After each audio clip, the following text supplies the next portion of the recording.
Bonjour à tous et bienvenue sur le plateau de C'est le Sud. Marie-Blanche, de quoi on parle? D'autres livres? Je chroniquerai ces livres avec plaisir aussi, même si vous ne revenez pas, j'en reparlerai. Voilà.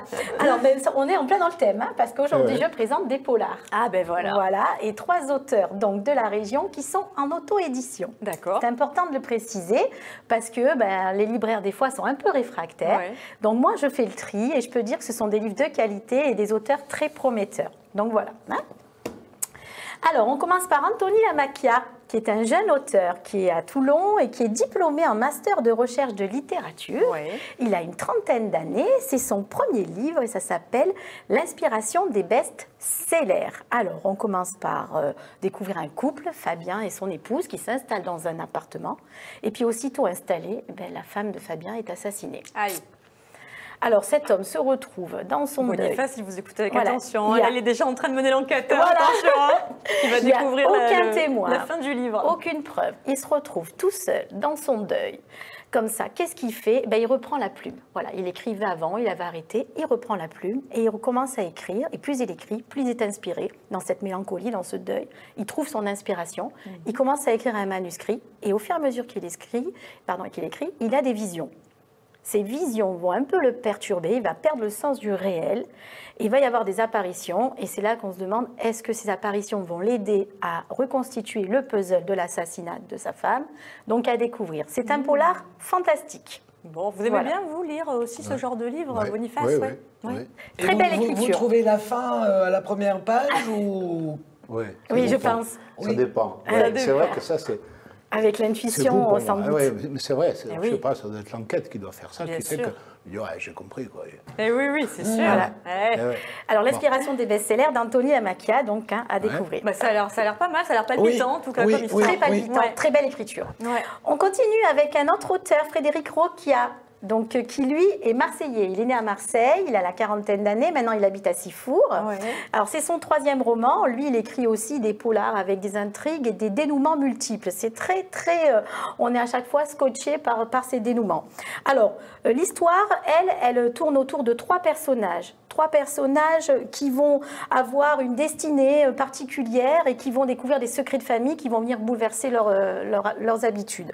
Donc, on a Sam, qui est un magasinier, qui est trentenaire, qui vient de se faire virer de son magasin et qui ne sait plus quoi faire, il tourne en rond.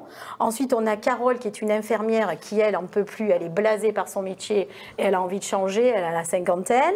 Et puis, on a Margot, une jeune prostituée de 25 ans. Donc, 3 personnages comme ça qui commencent l'histoire. Et puis, ils se retrouvent, ces 3 personnages, dans une ville imaginaire dans laquelle il y a un peu la discrimination. Il y a une rivière. De chaque côté de la rivière, il y a des différences. La rive droite, vous avez les privilégiés. La rive gauche, on a les rebuts de la société, les délinquants, qu'on appelle les trous aidants, qui ont cette étiquette. Et donc, ces 3 personnages vont aller d'une rive à l'autre. Est-ce qu'ils vont se croiser? Dans quelles circonstances? Qu'est-ce qui va faire basculer leur vie? Les secrets de famille? Est-ce qu'ils ont un lien? À découvrir aussi, voilà, c'est très prenant, très belle écriture, très agréable à lire, et alors un dénouement, je vous le dis pas. Ah là là, à découvrir donc. Et on termine par une auteure de Cassis, Laure Morel, une jeune femme qui a la 40aine et qui elle aussi s'est découvert cette passion à la suite d'un accident. Elle a eu un accident, elle est restée pendant 1 mois alitée. Et donc, du coup, elle s'est dit, qu'est-ce que je fais? Elle a dit, je vais reprendre ce que j'ai aimé avant, je vais écrire. Et quand elle est sortie de son accident, elle a dit, je vais écrire, mais quand même, je ne vais pas écrire comme ça. Donc, elle a passé, elle aussi, un diplôme de criminologie.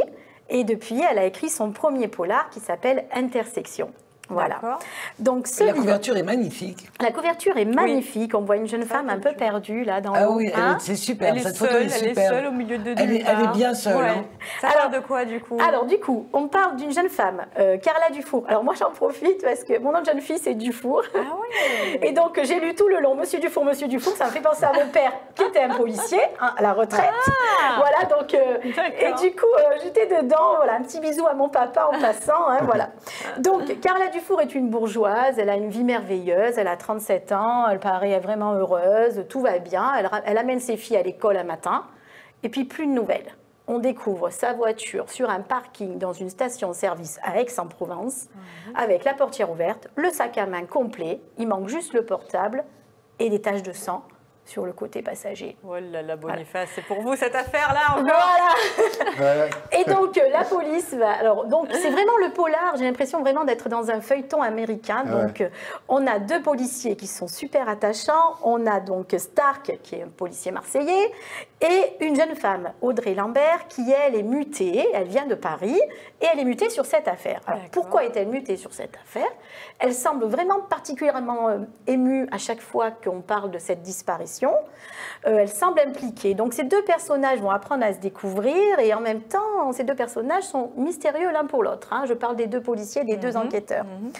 Et puis, donc, on est centré sur la disparition de cette jeune dame Carla.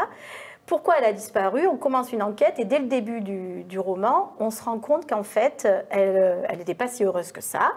Elle avait envie de changer un peu de vie et elle était inscrite sur des sites de rencontres. Ah, elle a fugué peut-être. Voilà. Alors qu'est-ce qui s'est passé?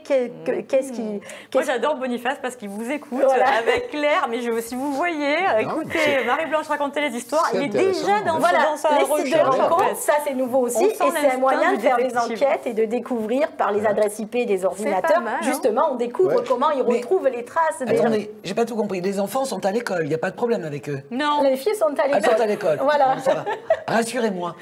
C'est juste la mère qui C'est juste la mère. Oui, la mère a disparu, les filles sont à l'école. En gros, on ne sait pas si elle a fugué, entre guillemets, ou si elle a été enlevée. Alors, c'est un roman très noir. D'accord. Je préfère préciser, c'est très noir, avec un dénouement. Waouh, je me dis, c'est pas possible. Mais si, voilà. Donc vraiment très noir. Bon. Pour les amateurs, je le recommande. Très Intersection. Il est très noir. Oui, quand même.